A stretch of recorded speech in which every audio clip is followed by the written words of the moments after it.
Baby होने के बाद में सबसे इम्पोर्टेंट एंड सबसे जो मोस्ट कॉमनली आस्क्ड क्वेश्चन होता है वो होता है अबाउट योर ब्रेस्ट फीडिंग, कि मदर को मिल्क इनफ आ रहा है या फिर जो बच्चा है वो लैच कर पा रहा है, बच्चा दूध पी पा रहा है, और जो क्वांटिटी है वो बच्चे के लिए इनफ है या फिर मतलब मॉम उसे पिलाने में कंफर्टेबल है। इसी टाइप के बहुत सारे क्वेश्चंस होते हैं गाइस। तो ये most like commonly asked questions होते हैं about breast feeding, because baby होने के बाद में जिस पॉइंट पे सबसे ज़्यादा सबका फोकस होता है वो इसी पॉइंट पे होता है कि जो मिल्क है क्या वो सफिशिएंट है या फिर नेचुरली वो उतना बन रहा है कि बेबी के लिए सफिशिएंट है। तो hey guys, welcome to my YouTube channel. तो गाइस, आज के ब्लॉग में मैं आप लोगों के साथ जो मेरी ब्रेस्ट फीडिंग की जो जर्नी रही है मेरे बेबी के साथ में उसके बारे में मैं आपके साथ शेयर करने वाले गाइस। तो मैंने कुछ क्वेश्चंस बनाए सो दैट जो मोस्ट इंपॉर्टेंट पॉइंट्स हैं मैं ट्राई करूँगी कि सारे के सारे पॉइंट्स मैं कवर कर लूँ, सो दैट जो भी न्यू मॉमीज़ हैं या फिर जिन जो अपना बेबी डिलीवर करने वाली हैं उन लोगों को अगर मेरी वीडियो से कोई हेल्प मिल पाए, या फिर जो मॉमीज़ ऑलरेडी ब्रेस्ट फीडिंग करा रही हैं शायद उनको कोई हेल्प मिल पाए। तो इसीलिए मैंने सोचा कि मैं आज इस टॉपिक को कवर कर लेती हूँ गाइस। तो जो पहला क्वेश्चन है कि मैंने जो ब्रेस्ट फीडिंग है, why I choose to breast feed. तो गाइस, ये मेरा पहले से ही डिसाइडेड था कि मैं ब्रेस्ट फीड करूँगी अपने बेबी को, एंड किसी का कोई प्रेशर नहीं था। मैंने ऐसा कुछ टाइम लिमिट डिसाइड नहीं किया हुआ था कि मुझे 2 साल कराना है या मुझे सिर्फ 4 मंथ्स या 6 मंथ, ऐसा कुछ नहीं था। मैं बस मतलब बोलते हैं ना कि फ्लो के साथ जा रही थी। तो मुझे जब तक लगा, मुझे गाइस पर्सनली मुझे पहले से ऐसा लगता था कि आई थिंक 1 ईयर का टाइम तो बेबी को मतलब देना चाहिए ब्रेस्ट फीडिंग के लिए, मतलब कि उसको 1 साल तो माँ का दूध पीना चाहिए। क्योंकि गाइस, आप भी जब धीरे धीरे ब्रेस्ट फीडिंग करना शुरू करते हो तो आपका एक अलग बॉन्ड क्रिएट होता है बेबी के साथ में, और वो मतलब वो फीलिंग बहुत अलग होती है, बहुत डिफरेंट और बहुत अमेजिंग होती है। तो मुझे पहले लगता था कि 1 साल तक होना चाहिए, बट गाइस धीरे धीरे करते करते मेरी जो बेबी ने जो दूध छोड़ा था, मतलब ब्रेस्ट फीडिंग से वो कम्प्लीटली हट गई थी। वो 1.5 साल की थी तब उसने कम्प्लीटली स्टॉप कर दिया था। मतलब मैं उसके बारे में भी आपसे व्लॉग शेयर करूँगी कि मैंने जो उसका ब्रेस्ट फीडिंग था वो किस तरीके से कम्प्लीटली स्टॉप किया था। तो ये था मेरा कुछ एक्सपीरियंस, एंड मैंने चूज़ किया था कि मैं एटलीस्ट 1 से 1.5 साल तक जो है वो कंटिन्यू रखूँगी। तो जो सेकंड था वो मेरा कि मेरा ब्रेस्ट फीडिंग का एक्सपीरियंस कैसा रहा था आफ्टर डिलीवरी, जो मेरा फर्स्ट एक्सपीरियंस था ब्रेस्ट फीडिंग का। तो गाइस, जो फर्स्ट एक्सपीरियंस था वो आप ना जब, क्योंकि मेरा जब बेबी डिलीवर हुआ था तो जो उसने जो फीड लिया था उसने तुरंत हॉस्पिटल में, इवन ऑपरेशन थिएटर के अंदर ही उसने ले लिया था। तो मतलब उस टाइम मेरा फोकस ब्रेस्ट फीडिंग के ऊपर इतना गया ही नहीं, क्योंकि मैं अपने बच्चे में इतनी खोई हुई थी। बट अमेजिंग फीलिंग थी, मतलब वो जब वो फीड ले रही थी तब मुझे लग रहा था कि वो शायद मेरे इतने क्लोज आ चुके कि मतलब कोई नहीं आ, मतलब बहुत अमेजिंग फीलिंग था। मुझे लग रहा था येस वो मेरे अंदर से ही बाहर आई है। तो बहुत ही अच्छी अमेजिंग फीलिंग थी।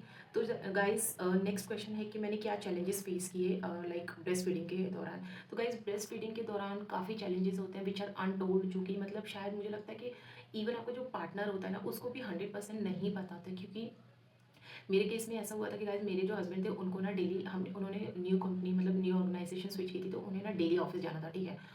और मतलब ब्रेस्ट फीडिंग बेबी का तो कंटिन्यू था, वो कम्प्लीटली इस पे थी, मेरे मिल्क पर थी। तो गाइस रात में जो प्रॉब्लम्स होते थे, गाइस मेरे केस में बेबी को लैचिंग का कोई प्रॉब्लम नहीं हुआ था। वो शुरू से ही जब से वो बॉर्न हुई थी तब से ही वो दूध जो है आराम से ले पा रही थी, कोई मतलब लैचिंग वाली प्रॉब्लम नहीं आई थी गाइस। तो वो कंफर्टेबली पी पा रही थी। एंड बहुत सारे स्ट्रगल होते हैं गाइस, जिसके बारे में मतलब एक वीडियो कितनी भी, आई थिंक मुझे लगता है 1 आवर की वीडियो भी बनाई जाएगी तो वो स्ट्रगल जो है ना आप एक्सप्रेस नहीं कर सकते हो, इतने स्ट्रगल्स होते हैं।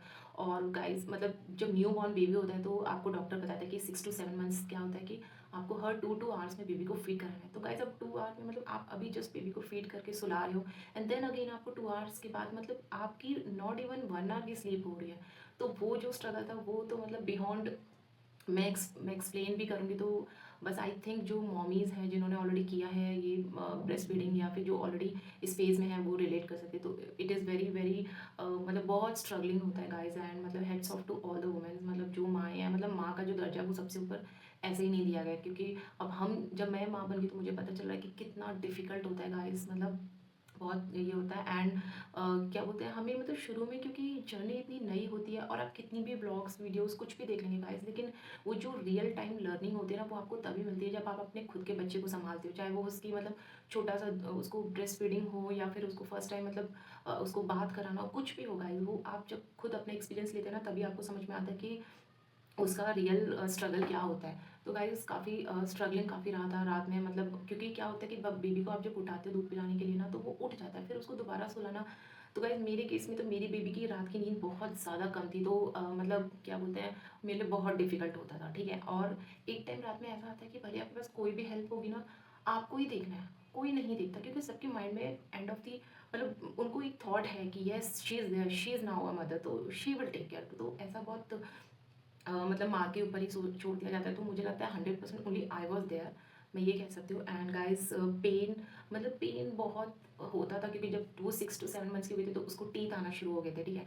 तो वो काट भी लेती थी, मतलब डिपेंडिंग ऑन हर मूड, मतलब क्या होता है वो कट कर लेती थी। तो मैं बता नहीं सकती गाइस, इतना पेन होता था, मतलब आप फीड तो देते थे लेकिन आप इतना डर डर के देते थे कि मतलब बहुत डर लगता था। वो काट, मतलब बेबी की टीथ इतने शार्प होती थी, ज़ोर से वो कट कर दी थी कि मतलब मुझे, मैं बहुत बार रोई हूँ गाइस ब्रेस्ट फीडिंग के टाइम पे, because it's not a easy journey. And but ठीक है, वो बेबी मतलब उसको भी नहीं पता होता ना, उसका जो बिहेवियर वो उसी के अकॉर्डिंग चलता है, तो कुछ ऐसा था। एंड लैचिंग की कोई प्रॉब्लम मेरी बेबी को नहीं हुई थी गाइस।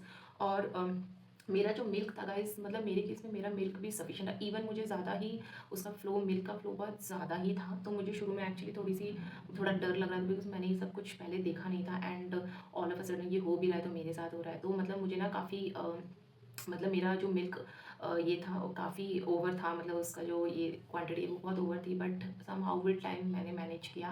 तो मेरे केस में मिल्क सफिशिएंट रहा था मेरी बेबी के लिए। एंड मेरी बेबी जो बॉर्न हुई थी वो थोड़ी अंडरवेट हुई थी, but with God's grace and मतलब उसने अच्छा रिकवर कर लिया था। एंड विद इन 6 मंथ्स, और इवन उससे पहले वो ना नॉर्मल रेंज में आ गई थी, मतलब हेल्दी कैटेगरी में आ गई थी, तो काफ़ी अच्छा था। एंड गाइस फूड, तो गाइस सबसे मोस्ट इंपॉर्टेंटली अगर फूड में अगर आप कुछ देखेंगे तो वो है अपने आप को हाइड्रेट रखना, ठीक है। आपको लॉट्स एंड लॉट्स ऑफ पानी पीना है, आप कोकोनट वाटर पियो। एंड गाइस मोस्ट इंपॉर्टेंटली कहते हैं कि मतलब डिपेंड करता है कि आप जो खा रहे हैं उसके ऊपर मिल्क प्रोडक्शन होता है। तो गाइस मैंने डॉक्टर से पूछा था, ऐसा कुछ खास नहीं होता, बट क्योंकि अभी आप रिकवर हुए हैं तो दूध तो ऑब्वियसली आपकी बॉडी से बन रहा है, ठीक है। तो जो मेरा एक्सपीरियंस था गाइस, मेरे केस में ऐसा कुछ नहीं था कि पुराने ज़माने के हिसाब से मुझे बस लिमिटेड खाने के लिए दिया गया था। मेरे डॉक्टर ने स्ट्रिक्टली ये बोला था कि आपको सब कुछ खाना है, obviously healthy as of now, तो आपको सब कुछ खाना है। और मुझे जो फर्स्ट मील मिला था मेरी लाइक डिलीवरी के बाद में, उसमें वो प्रॉपर प्रॉपर थाली थी गाइस, उसमें राइस, चपाती, सब्जी, salad, curd, everything everything was there. तो मैंने वही, मतलब मेरी भी मदर इन लॉ थी, उन्होंने वही कंटिन्यू किया। तो गाइज मैंने सब कुछ खाया था। बस मैं आपसे भी यही रिक्वेस्ट करूँगी, क्योंकि अभी आप खुद ही इतनी कमज़ोर हो, रिकवरी फेज में हो, तो गाइज आप प्लीज़ बाहर का जंक फूड वगैरह मत खाइए एंड ट्राई कीजिए कि आप घर का ही खाएं, क्योंकि आपकी रिकवरी फर्स्ट ज़्यादा इंपॉर्टेंट है। आप रिकवर अच्छे से कर पाएंगे तो आप बेबी का भी ध्यान बहुत अच्छे से रख सकते हैं। एंड इसके बाद गाइस मेरी मतलब मैं एक और मोस्ट इंपॉर्टेंट पॉइंट जो आपको बताना चाहती हूँ कि जब आप ब्रेस्ट फीडिंग करते हैं तो जो मैंने गलती की थी आप प्लीज़ वो मत करिएगा। मतलब मुझे डॉक्टर ने स्ट्रिक्टली बोला हुआ था कि आप ना, मतलब बैठकर अगर आप बैठकर भी बेबी को फीड कर रहे हैं तो make sure you have something, मतलब बैग में कुछ होना चाहिए कि आपको ना, मतलब कुछ सहारा लेके बैठना, ठीक है। पिलो कुछ भी हो सकता है, you should not be like ऐसे स्ट्रेट नहीं बैठना है कि आपको ना, मतलब विदाउट सपोर्ट नहीं बैठना है। तो गाइज़ मैं बहुत बार बातों में और इतना वो हो जाती है, तो मेरे हस्बैंड हमेशा टोकते रहते थे। तो प्लीज़ आप उसका ध्यान रखिएगा, क्योंकि लेटर ऑन वो आपको ना उसका भी साइड इफेक्ट दिखेगा। तो प्लीज़ आप जब भी बेबी को ब्रेस्ट फीड कर रहे हैं, अगर बैठ कर कर रहे हैं, तो प्लीज़ मेक श्योर कि आपने कुछ ना कुछ सपोर्ट लिया हुआ है पीछे।